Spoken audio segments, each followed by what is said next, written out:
Du rêve, de l'imagination et de la haute technologie, le tunnel sous la Manche est l'un des projets les plus fous, les plus ambitieux que l'humanité ait jamais réalisé. Un ouvrage pharaonique évalué à plus de 14 milliards d'euros. C'est un projet qui fait rêver les ingénieurs et puis quand même en partie les populations depuis 2 siècles.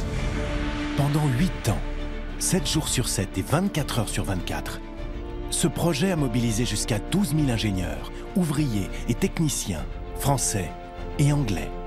Un chantier de renommée planétaire. On a fait notre job, normalement, je crois qu'on l'a bien fait. On est fiers de ce qu'on a fait.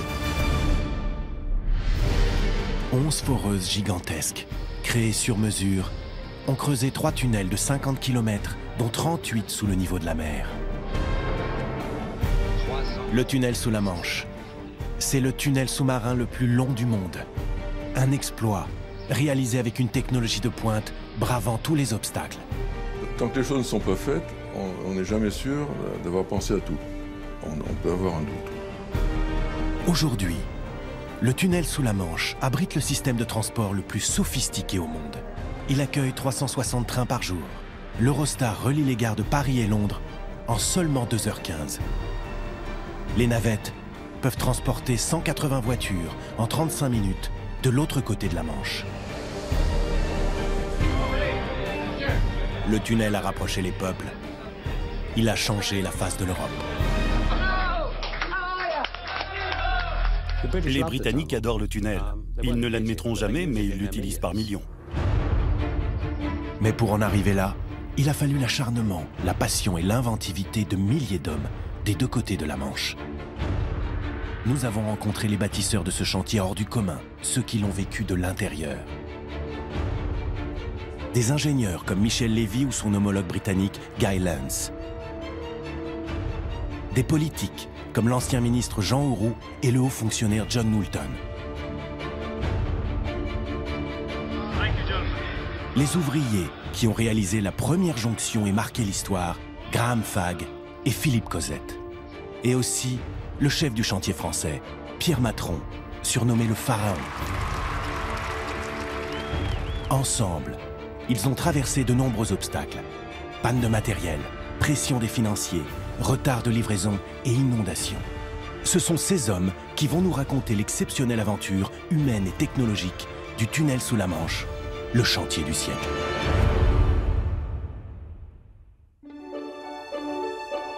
Le cap Griné, dans le Pas-de-Calais, côté français. En face, visible à l'œil nu, les falaises Shakespeare du sud de l'Angleterre. À cet endroit, seulement 35 km séparent les côtes des 2 pays. Relier l'Angleterre au continent, c'est un rêve qui ne date pas d'hier. En réalité, il a plus de 200 ans. 1801, l'ingénieur français Jacques-Joseph Mathieu imagine déjà un tunnel composé de 2 galeries superposées. Au milieu, une île artificielle pour permettre une halte aux voyageurs qui viendraient en calèche. 32 ans plus tard, le français Aimé Thomé de Gamon conçoit le projet d'un tunnel ferroviaire foré qui intéresse même Napoléon III et la reine Victoria. Mais la guerre de 1870 mettra le projet en veilleuse. 1880, le forage démarre finalement du côté français et anglais, mais il est stoppé par le Parlement britannique. Il en restera 3,5 km de galerie, comme symbole d'un rêve inaccessible.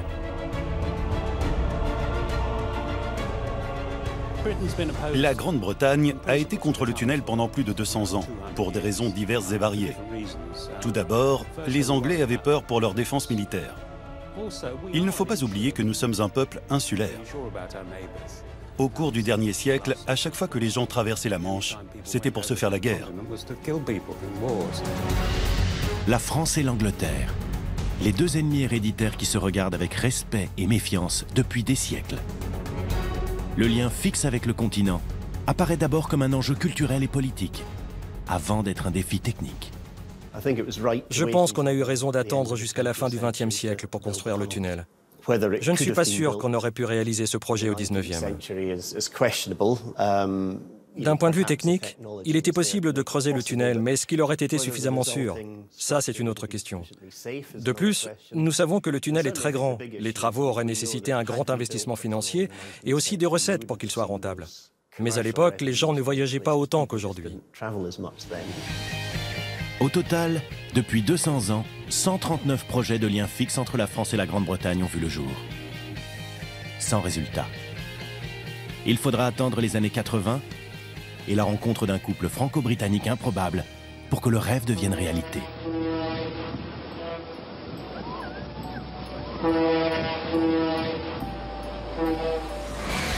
1981, à Paris, le socialiste François Mitterrand est élu président de la République.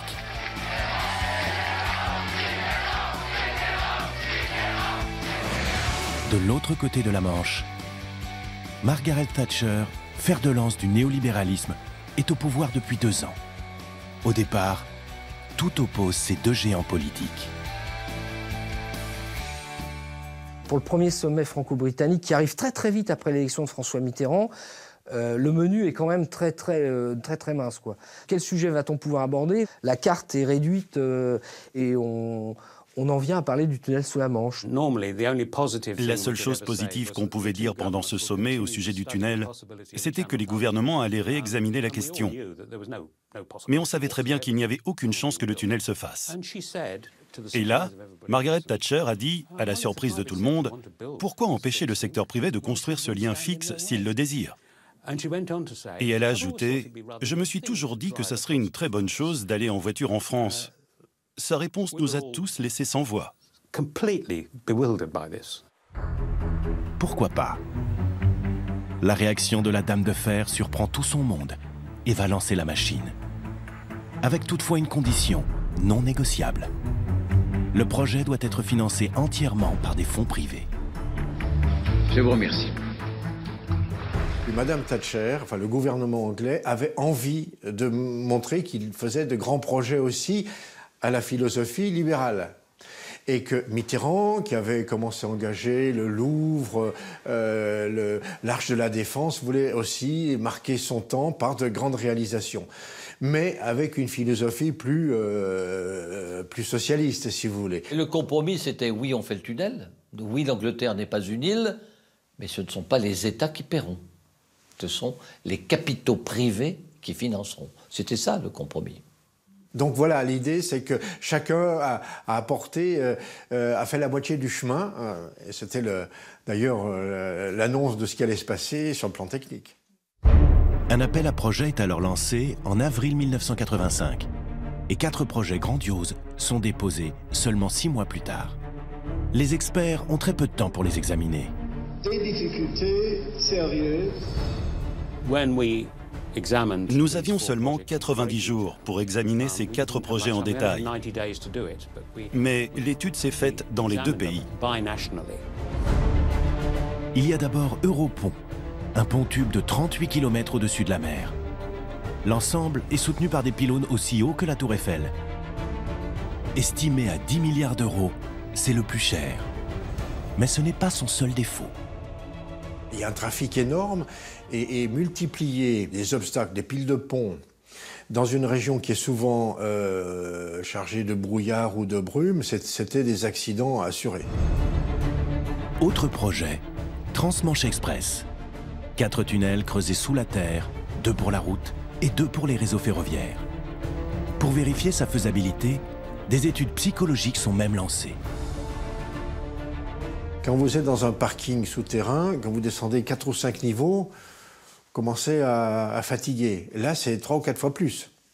Et donc, les psychologues me disaient que certaines personnes, et notamment, excusez-moi, des femmes, auraient eu un moment de panique et auraient posé la voiture et seraient remontées en courant. Hein.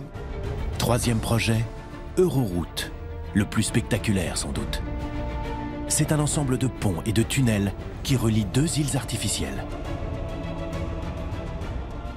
C'était séduisant, un pont sur 4 ou 5 km, une île artificielle circulaire, avec des duty-free, des anneaux pour mettre des yachts. C'était ce projet qui avait séduit Mitterrand. Enfin, le projet d'une liaison ferroviaire baptisée Eurotunnel. 3 tunnels de 50 km creusés sous la Manche. C'est celui-ci qui emporte l'adhésion des experts, en raison de son coût, mais au grand regret de la Dame de Fer. Je crois qu'elle était surprise et un peu déçue quand nous lui avons annoncé le choix de la Commission. Elle aurait préféré le tunnel routier. En réalité, elle avait peur que les syndicats de cheminots nous prennent en otage en faisant grève.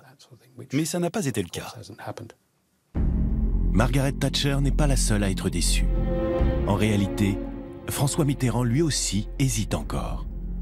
Jusqu'à la veille de la première signature du projet, à Lille. La veille d'aller signer, il me téléphone le soir et il me dit, écoutez, vous m'avez un peu intoxiqué avec votre ferroviaire et votre tunnel, moi je veux le routier, donc demain je n'y vais pas. Je dis, le gouvernement anglais, tout est prêt. Et il me dit non, je n'y vais pas. Il m'a téléphoné 2 fois ce soir-là et ce qui a emporté la décision, donc il a fini par me donner raison, c'était le juriste qui s'est rendu compte avec mes arguments, que ces 2 îles étaient dans les eaux internationales et qu'il fallait des accords formels d'une 50aine de pays et qu'un seul septennat, même 2, ne pourrait pas arriver à les obtenir. Le 20 janvier 1986, à l'hôtel de ville de Lille, Mitterrand et Thatcher annoncent que le projet d'un tunnel ferroviaire entre la France et l'Angleterre aura bien lieu. Les 2 chefs d'État vont finalement approuver un projet qu'aucun des 2 n'avait choisi. C'est leur dernier compromis. J'ai l'honneur de vous informer que la Grande-Bretagne et la France ont décidé aujourd'hui de relier leurs 2 pays. Le rêve va devenir réalité.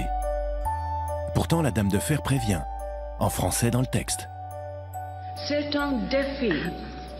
Espérons que nos ouvriers, nos entreprises, nos nations se lèveront à sa hauteur.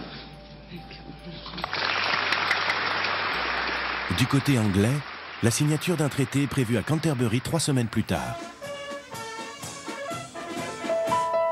L'ancien ministre Jean Auroux n'est pas au bout de ses peines. Aux côtés de son président, il doit aussi affronter les Anglais, farouchement opposés au tunnel. À Canterbury, la délégation française est fraîchement accueillie.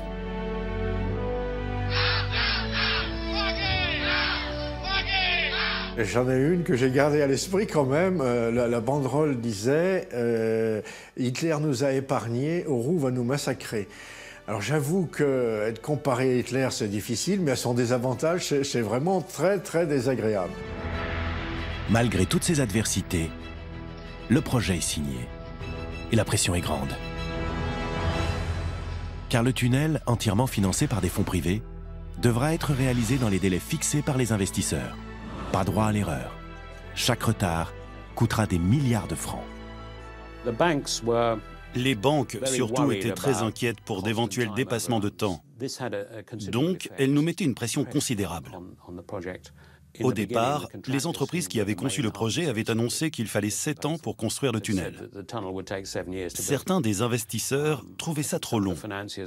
Alors ils ont dit, il faut faire plus vite.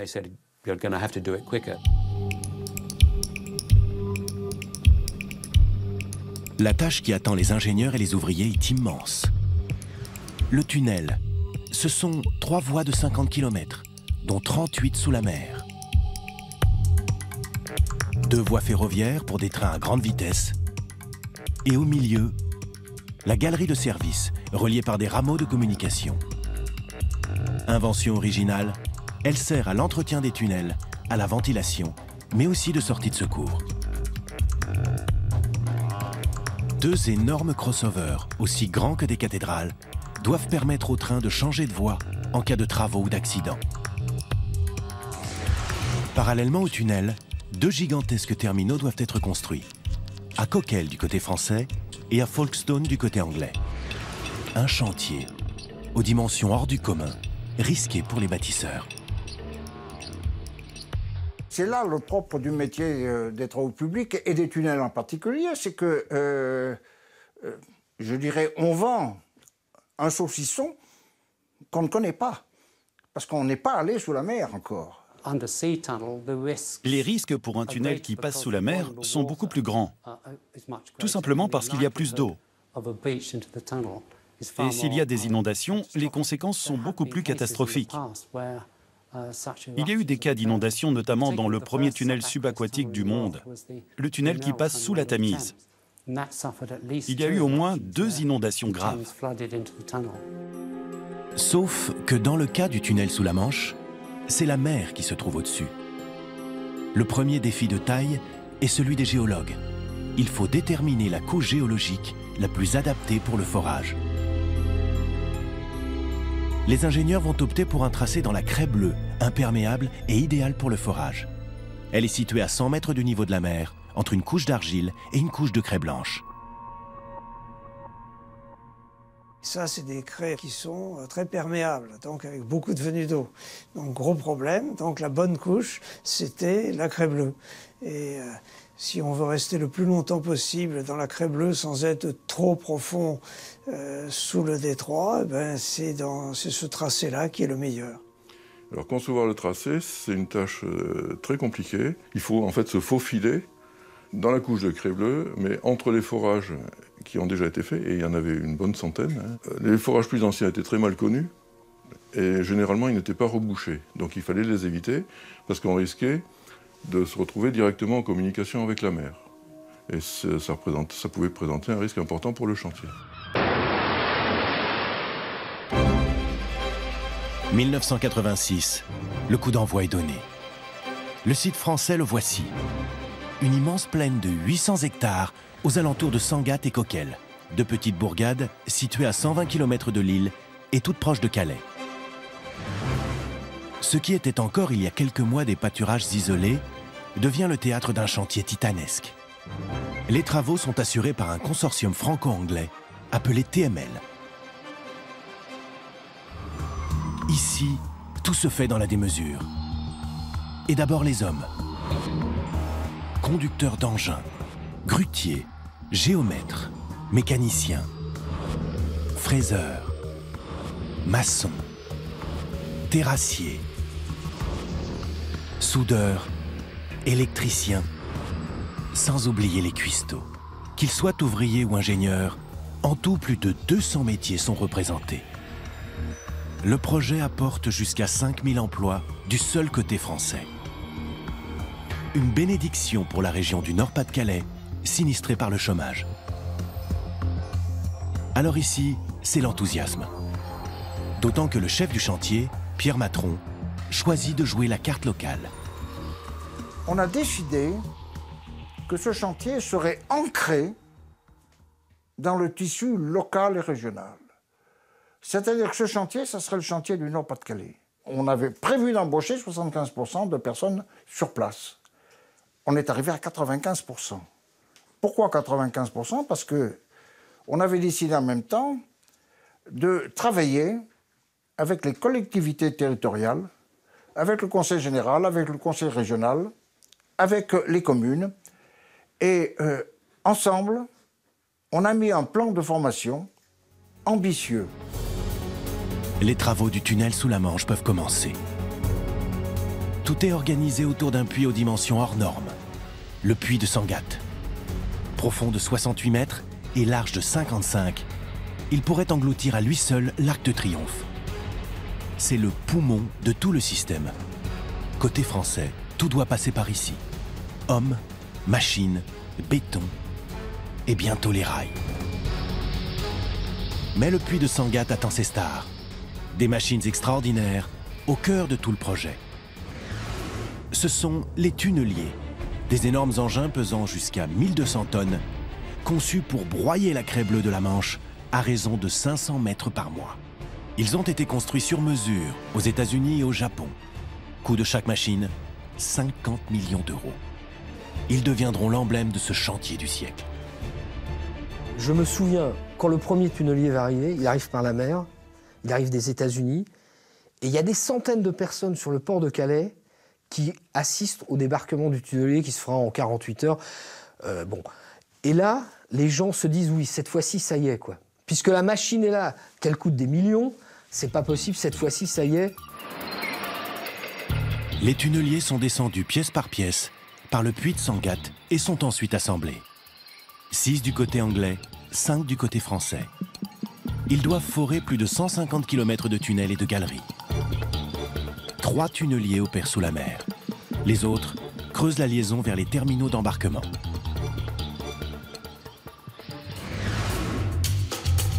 La tête de forage, une broyeuse de 8 mètres de diamètre, la hauteur d'une maison de 2 étages. Les déblais sont ensuite évacués par une vis sans fin sur un tapis roulant. Direction les wagonnets d'évacuation, comme dans les mines. Un convoi de 250 mètres. Les quantités de roches à extraire sont considérables. En tout, plus de 3 fois la pyramide de Khéops. Du côté anglais, c'est à Folkestone que tout se passe. Au pied des falaises, cette plateforme, qui n'existait pas un an plus tôt. Elle est créée avec les déblais de roche extraits par les tunneliers et sert d'espace de stockage. Une idée de génie qui permet par la même occasion à l'Angleterre de s'agrandir de 36 hectares.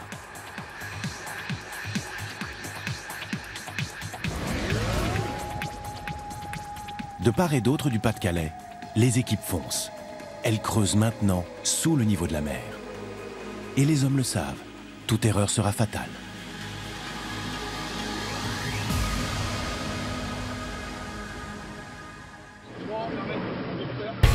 Les trains vont et viennent dans le tunnel.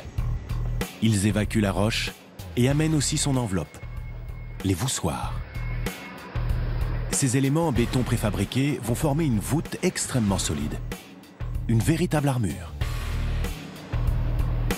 Les voussoirs sont posés un à un par un bras érecteur. Chacun d'eux est large d'1 mètre et pèse le poids d'un camion.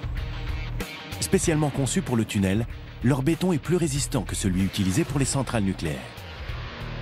En tout, 1 million de tonnes de ce matériau très spécial a été utilisé, soit 3 fois l'Empire State Building à New York. C'est véritablement une usine, c'est mécanisé. Et le personnel qui est employé là, c'est je dirais un peu comme le personnel d'un sous-marin, ce sont des personnes très qualifiées. C'est du haut niveau. Pour chaque machine, un équipage de 35 hommes. Ils occupent leur poste pendant 8 heures, avant d'être relayés par une nouvelle équipe.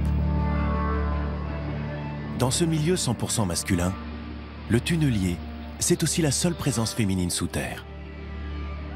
Tous les tunneliers ont des noms féminins et je pense que le premier s'appelait Brigitte parce que Brigitte, c'est le prénom de l'épouse de Pierre Matron.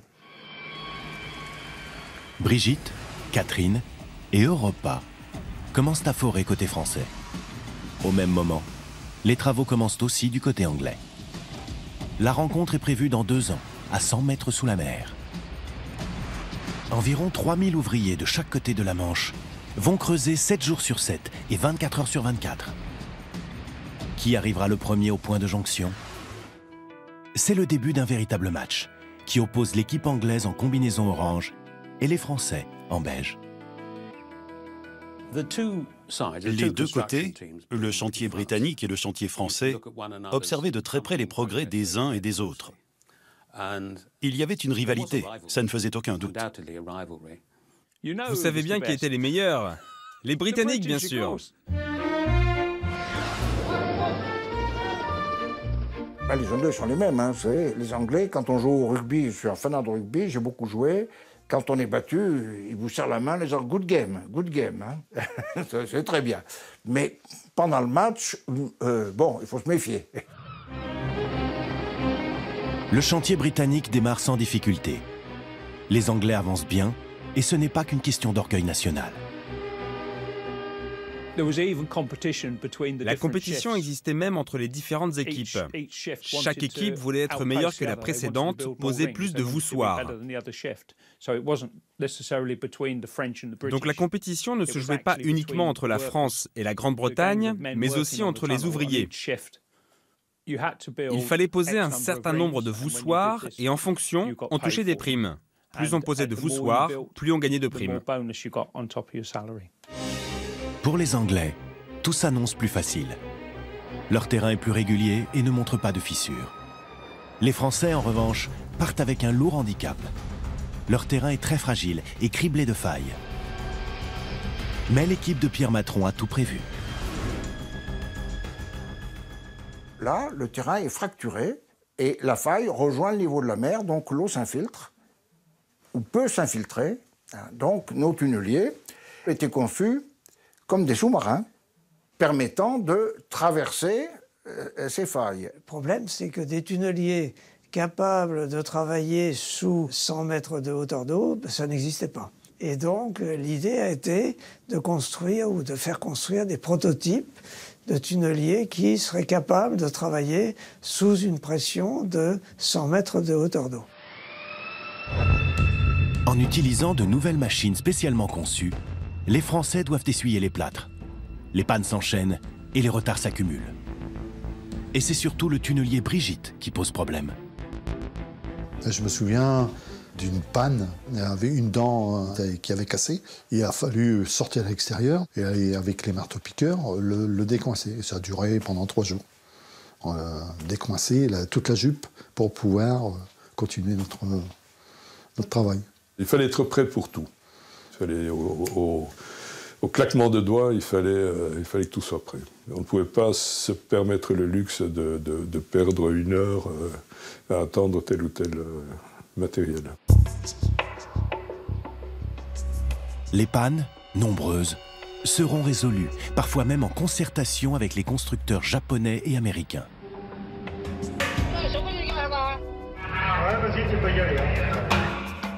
Du côté français, on avance dans la douleur, lentement, mais sûrement.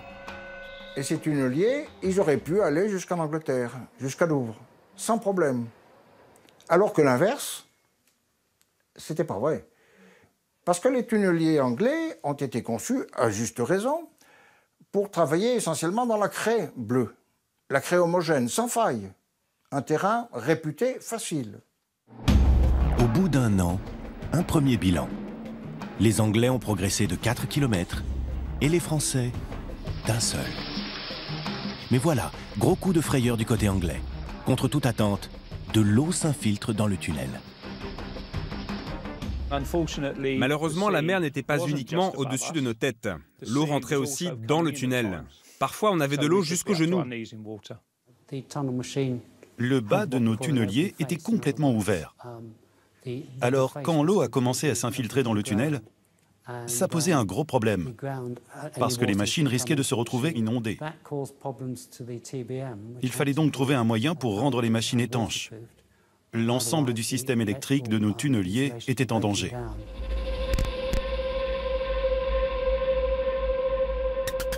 Le problème, dans le tunnel, tout fonctionne à l'électricité. Seule source d'énergie disponible sous terre.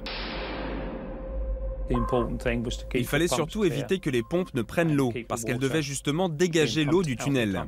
Si les pompes avaient lâché, ça nous aurait vraiment causé de grandes difficultés. Une fois que le tunnel est noyé et que tous les appareils électriques sont hors service, il faut encore des années pour reprendre les travaux. J'ai compris qu'on avait un vrai problème. Comme la roche commençait à s'effriter sous l'effet des infiltrations, il nous fallait aussi solidifier la structure du tunnel avant de pouvoir poser de nouveaux voussoirs. Et ces travaux de stabilisation du terrain nous ont considérablement ralentis.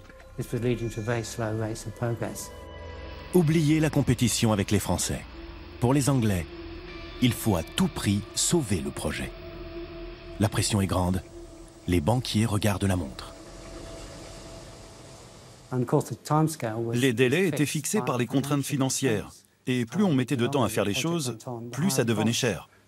On était très stressés par les objectifs à tenir. Pour les Anglais, 1989 est l'année de tous les dangers. Pendant 9 mois, ils travaillent sous l'eau et perdent du temps. En juin 1990, c'est enfin le soulagement. Le terrain devient plus sec, le tunnel est sauvé. Mais plus droit à l'erreur. Il leur reste encore 6 mois pour faire plus de 4 km et arriver enfin au point de jonction. Mais derrière les machines, il y a surtout les hommes. Solidaires et passionnés par le chantier, ils partagent les bons moments et les galères, à 100 mètres sous la mer. Comme dans les mines, les ouvriers accrochent leurs vêtements dans la salle des pendus.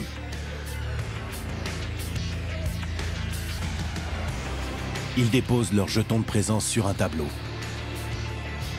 Des ascenseurs géants les amènent ensuite sous terre.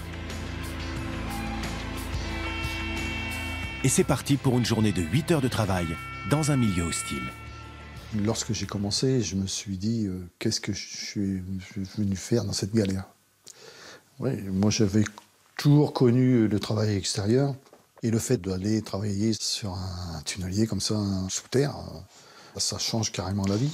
Puis là, vous enfoncez sous la terre, claustrophobe, s'abstenir quand même. Hein. Là, vraiment, moi, je... Plus le forage avance, plus les temps de trajet s'allongent. Vers la fin, Philippe et ses collègues passeront 1h30 dans des petits trains de service appelés draisines avant d'arriver sur leur lieu de travail, les tunneliers. Ça travaille en 3-8, vous savez, il fait très très chaud dans le fond. Il nous arrivait souvent de travailler à une température supérieure à 30 degrés. On bosse beaucoup parce que les cadences sont très fortes. On était à 30 degrés et on remontait en surface et on pouvait en plein hiver remonter à -10. Donc ça faisait des grosses transitions de température.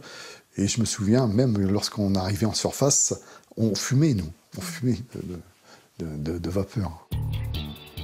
Une cadence d'enfer, sous des températures élevées. Les conditions de travail sont les mêmes côté français et anglais, à quelques différences près. J'étais frappé par les différences entre les deux chantiers. En Grande-Bretagne notamment, les ouvriers portaient des uniformes de mineurs. Ils étaient orange et moches. On aurait dit des pyjamas de bébé. Ils n'avaient ni le droit de fumer, ni le droit de boire, en fait. Ils pouvaient être licenciés s'ils étaient pris sur le fait. Du côté français, en revanche, c'était complètement différent. Les uniformes français avaient été spécialement conçus. Ils étaient très saillants, avaient des bandes bleues et rouges. Je crois que les ouvriers avaient droit à 25 centilitres de vin tous les jours. Et la cigarette était presque obligatoire. C'était comme ça. Vin et cigarettes pour les Français. Tea time pour les Anglais. Malgré les différences culturelles, l'enthousiasme est le même sur les deux chantiers. Ils ont vraiment eu l'impression non seulement de travailler, ça c'est pas une impression, ils ont vraiment travaillé, mais ils ont eu le sentiment plutôt que l'impression, ils ont eu le vrai sentiment justifié de vivre une aventure hors norme. C'est aussi ça le chantier du siècle dont on parlait, c'est que les gens sont pris, les gens qui le font sont aussi pris dans l'accomplissement de ce rêve. L'accomplissement du rêve justement est dans toutes les têtes.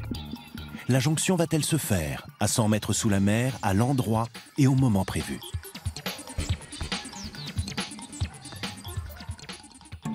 À l'approche du jour J, la tension monte aussi dans les bureaux des ingénieurs.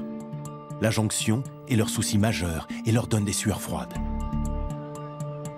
La plaisanterie traditionnelle des entreprises de tunnels dans le monde entier, c'est de dire si on ne se rencontre pas, on continue et vous avez 2 tunnels pour le prix d'un. Établir le tracé sous la mer est une tâche compliquée. Impossible d'utiliser le GPS car la liaison satellite ne passe pas sous terre.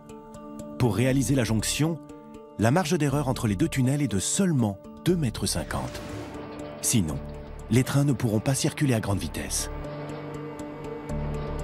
On s'est aperçu que les Français trouvaient à peu près la même chose comme position du tunnelier français et les Anglais trouvaient une position qui était différente de 4 mètres, dans le sens latéral. Le tunnel commençait à dévier de 4 mètres et on était encore à plusieurs kilomètres du percement. Des mesures sont faites régulièrement, segment par segment, à l'aide de rayons laser pour vérifier qu'on est sur la bonne voie. Et l'erreur peut venir de petits détails. C'est ce qui est arrivé côté anglais. Du côté britannique, nous avions un problème au départ, parce que nous prenions nos mesures sur un seul côté du tunnel. Mais la chaleur dans le tunnel faisait dévier les rayons laser, ce qui faussait nos mesures. Mais la difficulté d'une galerie de grande longueur comme ça, quand vous la creusez, c'est qu'une toute petite imprécision qui s'additionne à une autre imprécision, et ça tous les 100 mètres pendant comme ça des kilomètres, ça peut finir par aboutir à des difficultés de précision. Un risque de 4 mètres d'écart. L'erreur, qui aurait pu être fatale pour le projet, a été corrigée, mais le suspense demeure. Les inquiétudes sur la jonction vont subsister jusqu'à la fin. Tant que les choses ne sont pas faites, on n'est jamais sûr d'avoir pensé à tout. Donc même si on a fait le maximum, même si les gens sont très professionnels, même si on a vérifié, les choses ne sont pas faites, on peut avoir un doute. Décembre 1990, au bout de 2 ans de forage, c'est l'instant de vérité. Les deux équipes vont-elles se rejoindre sous la mer? Et surtout, l'écart maximum de 2,50 m sera-t-il respecté? 15 jours avant la première jonction, c'est la jonction historique que j'ai vécue, 15 jours avant, on me disait vous n'allez pas y arriver. Pour se mettre à l'abri des mauvaises surprises, les ingénieurs décident de faire un test, à 80 mètres du point de jonction. On a fait un forage qui a permis de s'assurer de la position des deux tunnels. Ça y est, on a trouvé les Anglais, ils sont là, juste en face de nous, à quelques 100 mètres. C'est ça qui nous a vraiment rassurés. Quelques semaines de travail encore, et les deux monstres d'acier aux couleurs de la France et de la Grande-Bretagne sont enfin face à face, séparés par quelques centimètres de roche. Après 2 ans de travail acharné, les deux équipes retiennent leur souffle.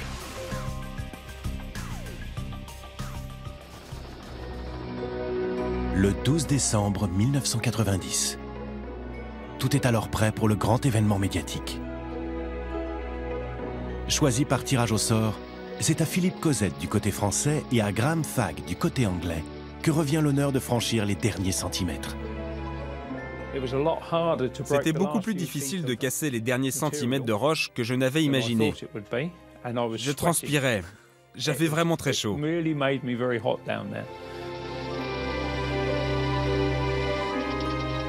Ensuite, nous avons ouvert un petit trou. J'étais très heureux de voir Philippe. Et à ce moment-là, donc, j'aperçois Graham.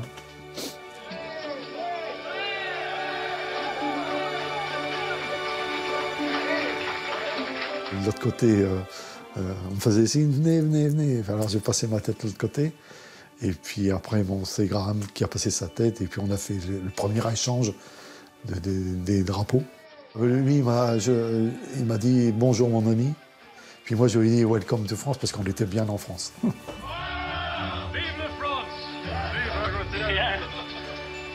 Ça, c'était beaucoup de bonheur, ouais, beaucoup de fierté. Oh, la foule criait de joie. Tout le monde applaudissait. C'était vraiment extraordinaire.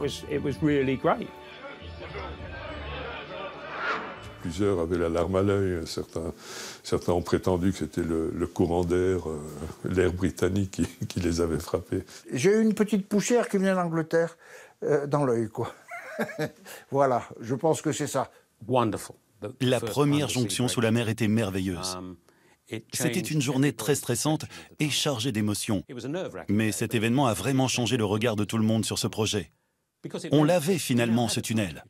Et désormais, on pouvait aller de Grande-Bretagne en France par la terre ferme. Pour les bâtisseurs, le pari est gagné. Il s'avère que l'écart d'alignement entre les deux parties de tunnel n'est que de 35 cm. L'Angleterre n'est plus une île. La poignée de main de Philippe Cosette et Graham Fagg, à 100 mètres sous la mer, a eu lieu exactement à 12 h, 12 minutes et 12 secondes. Reste une toute petite pointe d'amertume pour les Français. Le tunnelier anglais a dépassé le point de jonction et a franchi la frontière française. Je me souviens d'un dîner de fête, quand le chef du chantier français, Pierre Matron, s'est levé pour dire « Pour l'instant, le score est de 1-0 pour les Britanniques. Mais il reste encore une mi-temps. » Mais c'est pas fini. Ça ne fait que commencer. Et en effet, le prochain tunnelier à franchir la frontière était français.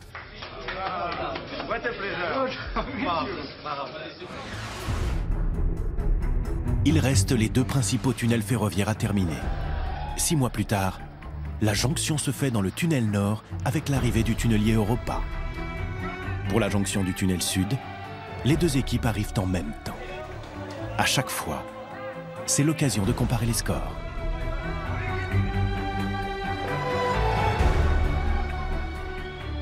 C'était un match que nous avons gagné sur certains tunnels, qu'on gagné sur d'autres.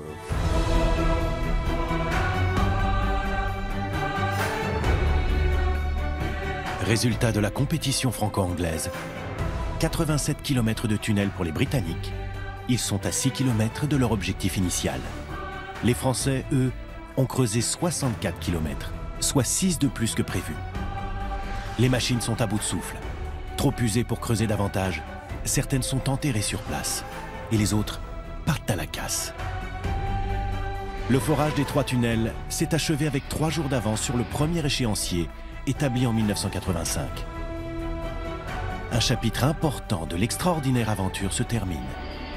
Mais c'est loin d'être fini. D'autres défis attendent encore les bâtisseurs.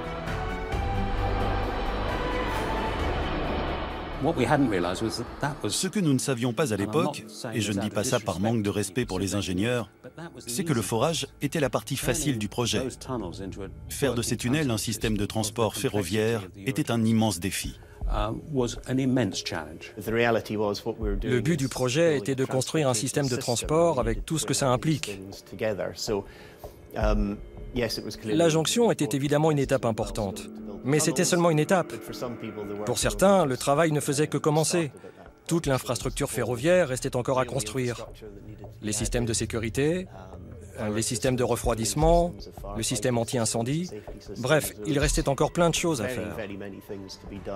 On avait complètement sous-estimé la difficulté et les coûts.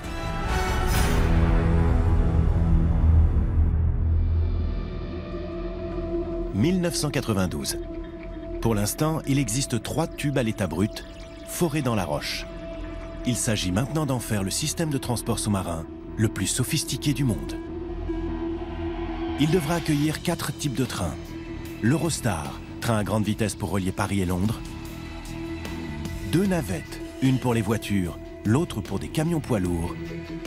Et les trains de marchandises, qui circulent surtout la nuit. Les trajets se feront de manière circulaire. Les trains vers l'Angleterre emprunteront toujours le tunnel nord, ceux en direction de la France, le tunnel sud. Les constructeurs ont 2 ans pour réaliser, équiper et mettre en service la ligne. Et tout est complexe, car l'ouvrage ne se limite pas à ces seuls tunnels. Il y a environ 420 ouvrages transversaux sur la totalité du tracé. Donc, ce qui fait en moyenne un ouvrage tous les 110 mètres. Et tout d'abord, les plus impressionnants. Les postes d'aiguillage, appelés crossovers. Immenses cathédrales souterraines de 155 mètres de long. Ces crossovers permettent au train de changer de voie en cas d'incident technique. Les galeries de communication sont également creusées entre les tunnels ferroviaires et la galerie de service. Elles sont sécurisées par des portes blindées. Pour permettre au train de circuler à 160 km/h, les concepteurs inventent un système original. Ces galeries transversales, appelées rameaux d'antipistonnement. Elles permettent d'absorber la pression de l'air.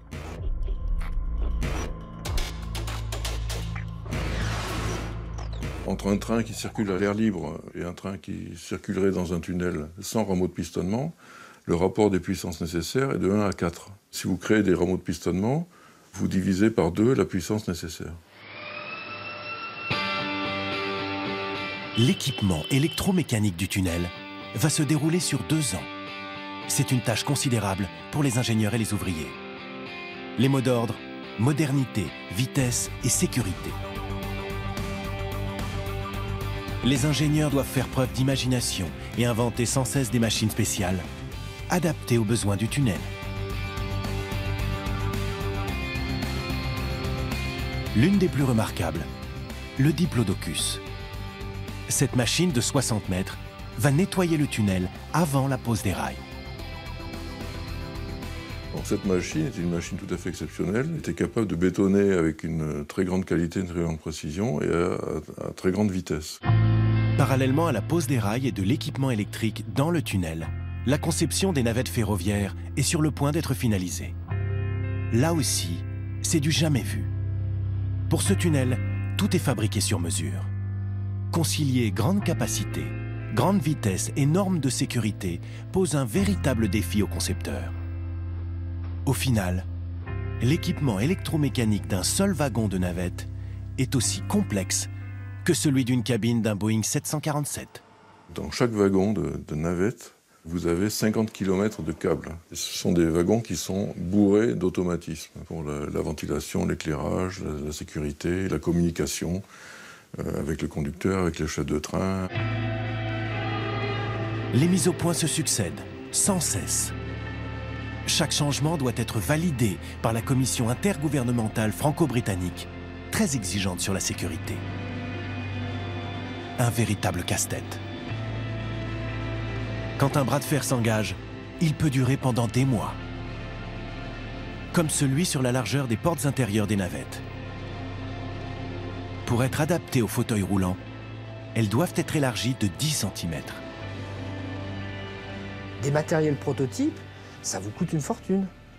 Ce qui aurait été logique, c'est que quand Eurotunnel a présenté son projet, on sache exactement le type de matériel roulant, comment serait fait le shuttle, alors qu'il n'y avait rien. Pour les bâtisseurs, c'est le début d'une spirale infernale et d'une course. Ils doivent constamment s'adapter aux nouvelles consignes des commanditaires. Et ça va coûter très cher. Il y a eu trop de modifications et trop de changements du système qui était prévu. Avec le souci de l'ingénieur ou des responsables d'adapter les dernières techniques au point. Mais le problème, c'est qu'on a commandé les équipements de base. Ils sont là. Donc il faut les modifier ou les remplacer. C'est la voie ferrée la plus chère du monde. Franchement, les lignes à grande vitesse de TGV, c'est Paris-Roubaix, c'est les pavés du Nord à côté, quoi. Donc, mais ça coûte, c'est phénoménal d'avoir accepté sur des tronçons de 50 km qu'on pose des voies aussi chères. Les constructeurs l'ont reconnu, c'est de la folie, quoi. C'est de la mégalomanie, la folie des grandeurs. Folie des grandeurs, peut-être. Mais le tunnel est prévu pour devenir la voie ferrée la plus chargée au monde. Toujours est-il que la course à la modernité entraîne des retards considérables et pose des soucis logistiques aux bâtisseurs. Un tunnel de 50 km, vous pouvez rentrer par un bout et simplement par l'autre bout. Vous ne pouvez pas accéder sur les côtés. Donc quand vous voulez changer un tuyau ou une vanne à un endroit donné, il faut envoyer un mobile, c'est-à-dire un train, et là on bloque le tunnel pour l'instant-là. Au fur et à mesure qu'on construisait le tunnel, on le définissait, on l'optimisait. Ce qui s'est passé, c'est que les constructeurs disaient « mais où est-ce que vous nous emmenez ? Qu'est-ce que vous voulez, quoi ?»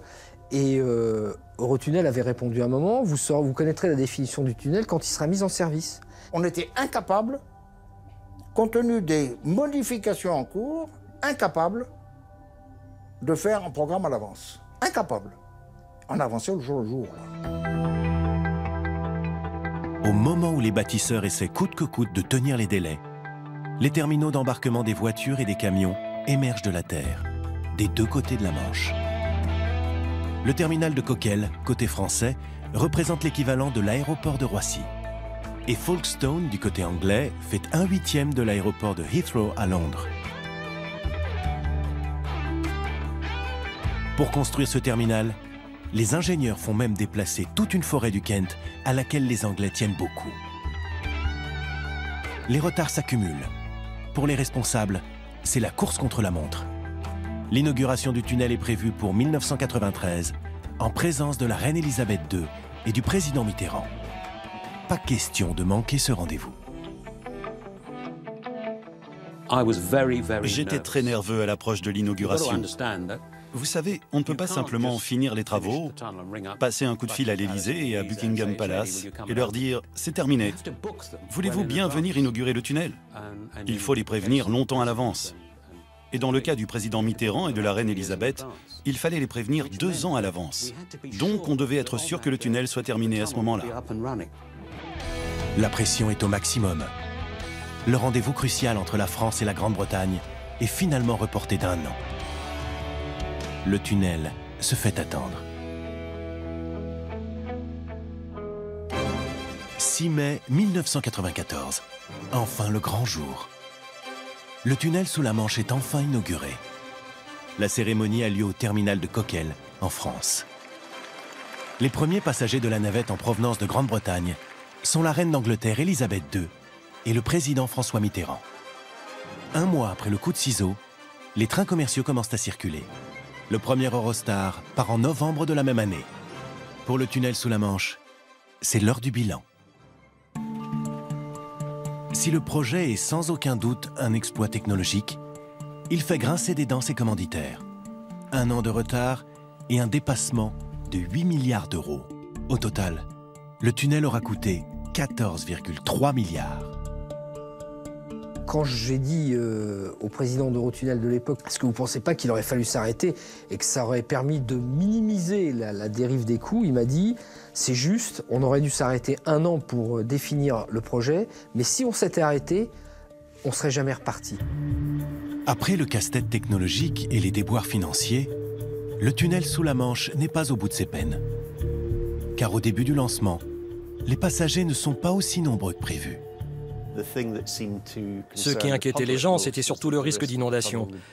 Pour la simple et bonne raison que le tunnel se trouvait sous la mer. Résultat, la faiblesse des recettes coûte cher à environ 800 000 petits épargnants qui avaient acheté des actions Eurotunnel.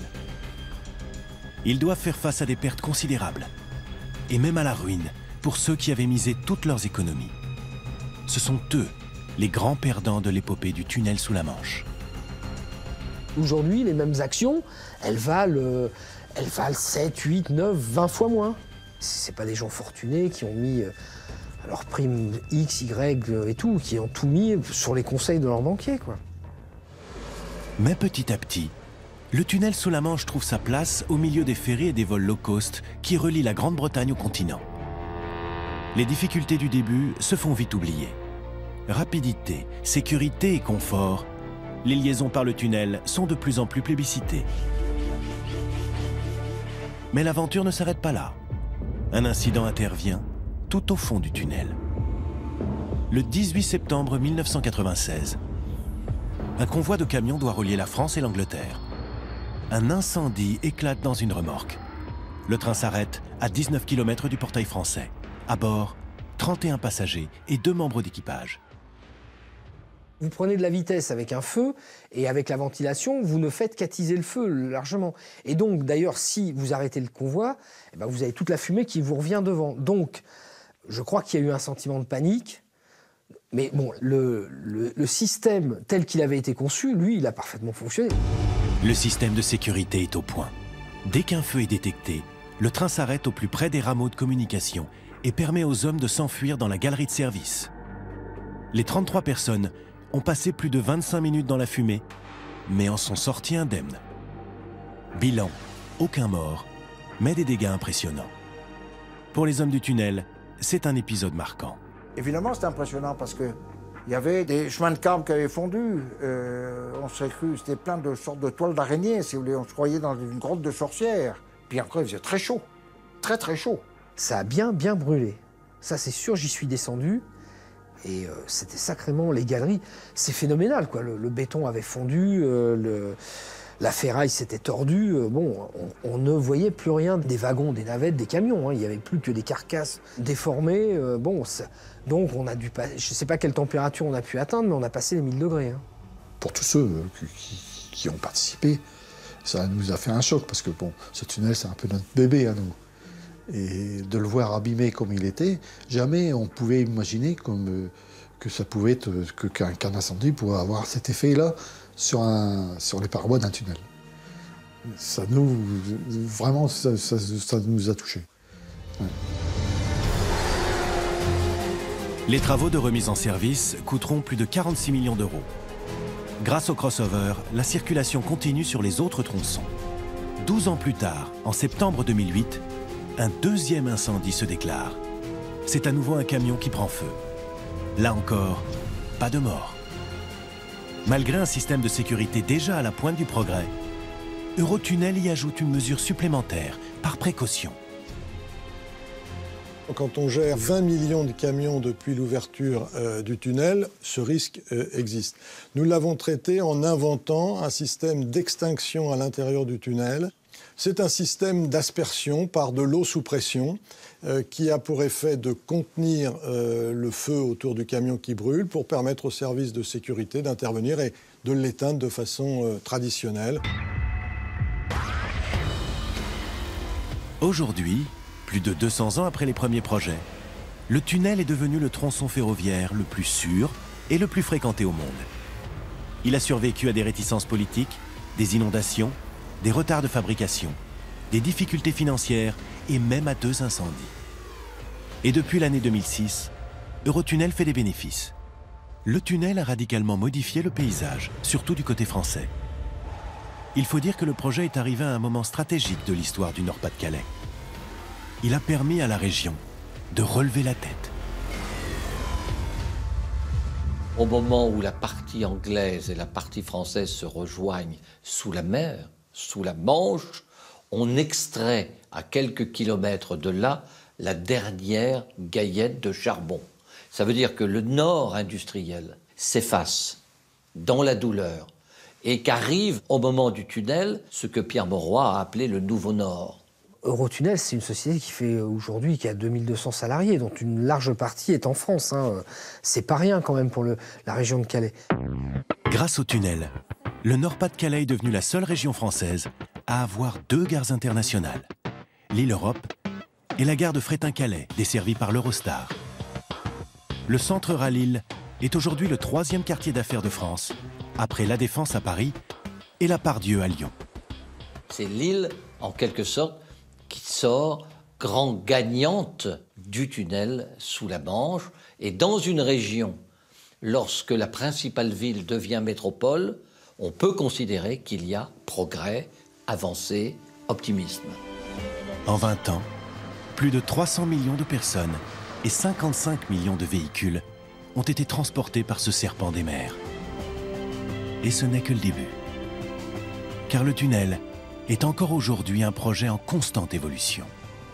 Le tunnel est utilisé à peine plus que la moitié de sa capacité. 2 tiers pour nos navettes, le shuttle, 1 tiers pour les trains à grande vitesse Eurostar. Je souhaite que ceux dont c'est le métier, les opérateurs ferroviaires, saisissent cette chance extraordinaire du tunnel sous la Manche pour ouvrir des liaisons avec le Benelux, avec l'Allemagne, avec l'Espagne, avec l'Italie. Il y a un potentiel considérable. À l'avenir, le tunnel pourrait assurer des liaisons directes entre Londres et Amsterdam, Londres et Francfort, et peut-être même la Suisse. Les villes de Londres et Genève pourraient être reliées en seulement 4h30. Mais pour les bâtisseurs, le tunnel sous la Manche n'est pas seulement le meilleur système de transport au monde, il représente la fierté de 2 pays. Et surtout, un exploit technologique et humain à une époque où personne n'y croyait. Il est là, le tunnel, et tout le monde trouve ça normal. C'est le projet du XXe siècle. Il n'y a rien eu de comparable ces 100 dernières années. Ça me fait chaud au cœur de savoir que beaucoup d'enfants disaient à Calais, c'est mon papa qui a fait le tunnel. Ça, pour moi, c'est une réussite formidable. Je suis entré dans l'histoire et on ne peut faire ça qu'une seule fois dans sa vie. J'ai ma petite place dans l'histoire et personne ne peut me la prendre. Je crois que c'est très important, d'abord pour moi, pour ma famille, mais aussi pour le tunnel sous la Manche. Les politiques avaient fait le papier, mais eux, ils ont fait la chose. Et c'est beaucoup plus fort.